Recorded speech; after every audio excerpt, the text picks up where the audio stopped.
रहमतुल्लाहि ताला व बरकातुहू। قال الله تعالى في كلامه المجيد وفي فرقانه الحميد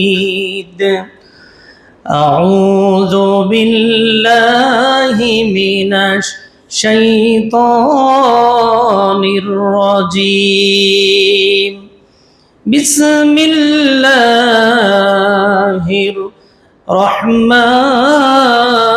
الرحيم الذي خلق الموت والحياة ليبلوكم أيكم أحسن عملا صدق الله العظيم। কুমিল্লা শহরের প্রাণকেন্দ্রে নয়নাভিরাম পরিবেশে অবস্থিত সাত্তার খান কমপ্লেক্সে মসজিদে উপস্থিত সম্মানিত মুসল্লিয়ান কিরাম, পর্দার আড়ালের মা ও বোনেরা, আজকে আমরা আল্লাহ সুবহানাহু ওয়া তাআলার দরবারে শুকরিয়া আদায় করছি যে মহান আল্লাহ রাব্বুল আলামিন আজকে আমাদেরকে মাহে রমজানের 29তম তারাবিতে আমাদেরকে শরীক হওয়ার তৌফিক এনায়েত করেছেন। সেজন্য আসুন আমরা আল্লাহ পাকের দরবারে সিজদা অবনত চিত্তে আমরা সকলে পড়ছি আলহামদুলিল্লাহ। আমরা দরুদ এবং সালাম পেশ করছি আমাদের প্রিয় নবী, কলিজার টুকরা নবী, দুজাহানের বাদশা নবী মুহাম্মদুর রাসূলুল্লাহ সাল্লাল্লাহু আলাইহি ওয়াসাল্লামের প্রতি। সম্মানিত মুসল্লিয়ান কিরাম, আজকে আমি আপনাদের সামনে মহাগ্রন্থ আল কোরআনে কারীমের সূরা মুলকের 2 নম্বর আয়াতে কারীমা আপনাদের সামনে আমি তেলাওয়াত করেছি। এই আয়াতটিকে কেন্দ্র করে পরকালের গুরুত্ব এবং তাৎপর্য নিয়ে আমি আপনাদের সামনে আজকে কিছু কথা বলবো। যতগুলো কথা বলবো আল্লাহ পাক প্রথমে আমাকে সহ আপনাদের সবাইকে আমল করার তৌফিক যেন আল্লাহ রাব্বুল আলামিন দান করেন। প্রিয় আমার মুসল্লিয়ান কিরাম, আমরা একটা জগতে ছিলাম, ওখান থেকে আমরা এসেছি আরেকটি জগতে, আবার এখান থেকে আমরা ট্রান্সফার হয়ে আরেকটি জগতে চলে যাব। প্রথমে যে জগৎটাতে ছিলাম ওইটাকে বলা হচ্ছে আলমে আরওয়াহ, অর্থাৎ রূহের জগৎ। ওখান থেকে আমরা এসেছি আলমে আসবাবে, বস্তু জগতে। আবার এখান থেকে ট্রান্সফার হয়ে যে জগৎটিতে আমরা চলে যাব ওই জগৎটির নাম হচ্ছে আলমে বারজাক, অর্থাৎ কবরের জগৎ। জোরে বলুন ঠিক কিনা? এই কথাগুলো ইউনিভার্সাল ট্রুথ। আমরা এই পৃথিবীতে যারা আছি এবং কিয়ামত পর্যন্ত যারা পৃথিবীতে আসবে সবাইকে মৃত্যুর স্বাদ গ্রহণ করে পরকালের প্রথম স্টেশন কবরে চলে যেতে হবে। জোরে বলুন ঠিক কিনা? এটা হচ্ছে কি চিরন্তন সত্য কথা। প্রিয় আমার মুসল্লিয়ান কিরাম, এই পৃথিবীর যে কোনো কান্ট্রিতে আপনি যান না কেন ওই দেশের মুদ্রা আপনাকে সাথে করে নিয়ে যেতে হয়। যেমন কেউ যদি সৌদি আরবে যায় ওই দেশের মুদ্রা সাথে করে নিতে হয়। ওই মুদ্রাটার নাম কি? রিয়াল। বলেন ওই মুদ্রার নাম কি? কেউ যদি আমেরিকা যায় তাহলে এই আমেরিকার মুদ্রার নাম কি? ডলার। কেউ যদি ইন্ডিয়াতে যায় ওই ইন্ডিয়ার মুদ্রার নাম কি? রুপি। আর আমরা যারা বাংলাদেশে আছি আমাদের মুদ্রার নাম কি? টাকা। তাহলে বোঝা গেল যে কোনো কান্ট্রিতে আপনি যান না কেন ওই দেশের মুদ্রা আপনাকে, কারেন্সি আপনাকে সাথে করে নিয়ে যেতে হয়। ঠিক তেমনি ভাবে কবর জগৎ হচ্ছে একটা দেশ, একটা জগৎ। ওখানে যাওয়ার পরেও যেতে হলেও আমাদেরকে একটা মুদ্রা সাথে করে নিয়ে যেতে হবে। ওই মুদ্রাটা এটা কোনো টাকা নয়, এটা কোনো রিয়াল নয়, এটা কোনো ডলার নয়, এটা কোনো পাউন্ড নয়, এটা কোনো রুপি নয়, এটা কোনো রুপিয়া নয়। ওই মুদ্রাটার নাম হচ্ছে নেক আমল। জোরে বলুন কি আমল? নেক আমল। নেক আমল ছাড়া কবরে জগতে গেলে সুখে শান্তিতে বসবাস করা যাবে না। সেজন্যই আল্লাহ রাব্বুল আলামিন কোরআনে কারীমের সূরা মুলক এর 2 নম্বর আয়াতে পরিষ্কার করে তিনি বলে দিয়েছেন, আল্লাযী খালাকাল মাউতা ওয়াল হায়াতা লিয়াবলুয়াকুম আইয়ুকুম আহসানু আমালা। আমি আল্লাহ রাব্বুল আলামিন জন্ম এবং মৃত্যু এই দুটোকে সৃষ্টি করেছি। কেন? লিয়াবলুয়াকুম আইয়ুকুম আহসানু আমালা, যাতে করে আমি তোমাদের মধ্যে পরীক্ষা করে নিতে পারি তোমাদের মধ্যে আমলের দিক থেকে কে সবচেয়ে বেশি ভালো আমল করতে পেরেছো, কে সবচেয়ে বেশি উন্নত আমল করতে পেরেছো, ওইটাকে যেন আমি পরীক্ষা করে নিতে পারি।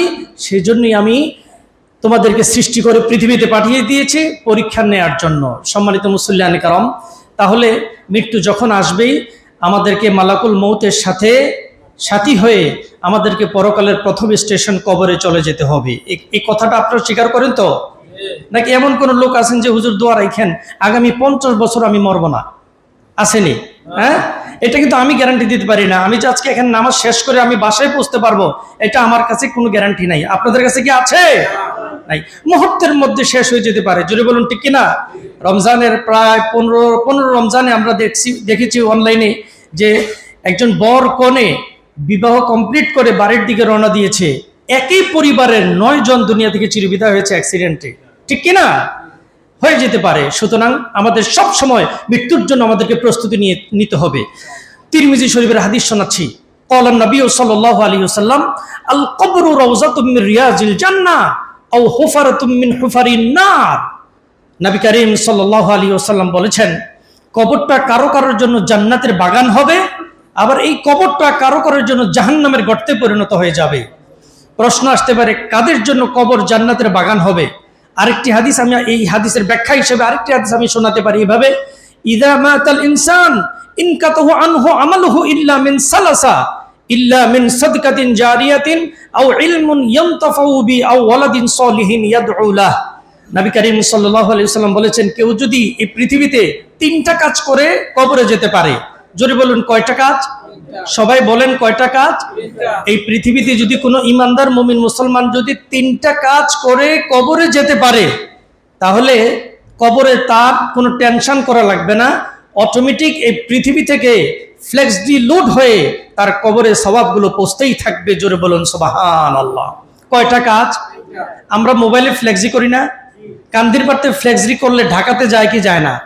কথা বলেন, মুহূর্তের মধ্যে চলে যায়। ঠিক তেমনি ভাবে 3টা কাজ যদি আপনি করে যেতে পারেন, তাহলে কবরে অটোমেটিক সওয়াব পৌঁছতেই থাকবেন। আপনি কবরে থাকবেন আর দুনিয়া থেকে ফ্লেক্সি লোড হবে, সওয়াব ফ্লেক্সি লোড হয়ে আপনার কবরে চলে যাবে। 3টা কাজের 1 নম্বর কাজ হচ্ছে সাদকায়ে জারিয়া। জোরে বলুন কি কাজ? মসজিদ নির্মাণ করা, মাদ্রাসা নির্মাণ করা, কালভার্ট তৈরি করা, হাসপাতাল নির্মাণ করা, গাছ লাগানো, এগুলো হচ্ছে সাদকায়ে জারিয়া। একটা মসজিদের কাজ হচ্ছে আপনি মসজিদের একটা ফ্যান নেই, ফ্যান কিনে দিলেন। টাইলসের কাজ হচ্ছে টাইলস কিনে দিলেন, এরপর সিমেন্ট দিলেন, রড দিলেন, বালি দিলেন, যে কোনো একটা কাজ করলেন। কিয়ামত পর্যন্ত, যতদিন পর্যন্ত মসজিদ থাকবে, কিয়ামত পর্যন্ত আপনার কবরে অটোমেটিক সওয়াব যেতেই থাকবে। সুবহানাল্লাহ।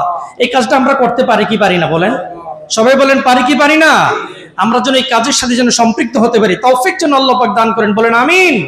1 নম্বর কাজ। 2 নম্বর কাজ হচ্ছে কোনো উপকারী জ্ঞান যদি পৃথিবীতে রেখে যেতে পারেন, যে জ্ঞান মানুষের কল্যাণ হবে, বিশেষ করে ইলমে দ্বীন, আপনি কাউকে কোরআন শিখিয়ে দিয়ে গেলেন, অথবা কোনো একটা মাদ্রাসার স্টুডেন্টদেরকে আপনি হেফজ কমপ্লিট করে দিয়ে দিলেন, তাকে আলেম বানালেন, কিয়ামত পর্যন্ত আপনার কবরে অটোমেটিক সওয়াব যেতেই থাকবে।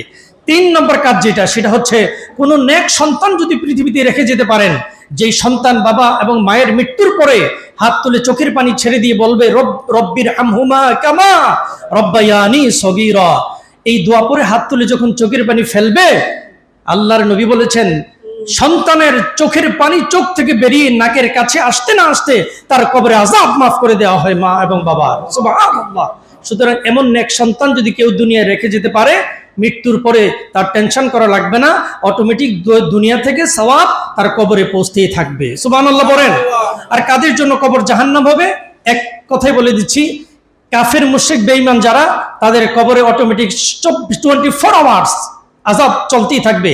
আর মুসলমানদের মধ্যে কোন কোন মানুষের আযাব হবে কবরে, 1 নম্বর হচ্ছে বেনামাজি, 2 নম্বর হচ্ছে চুগলখোর, 3 নম্বর হচ্ছে পেশাব থেকে যে ব্যক্তি পবিত্রতা অর্জন করে না, 4 নম্বর হচ্ছে মা বাবার অবাধ্য সন্তান, যে ব্যক্তি মায়ের সাথে বেয়াদবি করে, বাবার সাথে বেয়াদবি করে, তাদের হক আদায় করে না, ওই সন্তানরা কবরে গেলে কিয়ামত পর্যন্ত কবরে গুনাহ পড়তেই থাকবে। সম্মানিত সুধী, আমরা যেন আজকের আলোচনা থেকে যেন আমরা শিক্ষা নিতে পারি, তৌফিক যেন আল্লাহ রাব্বুল আলামিন আমাদেরকে দান করেন।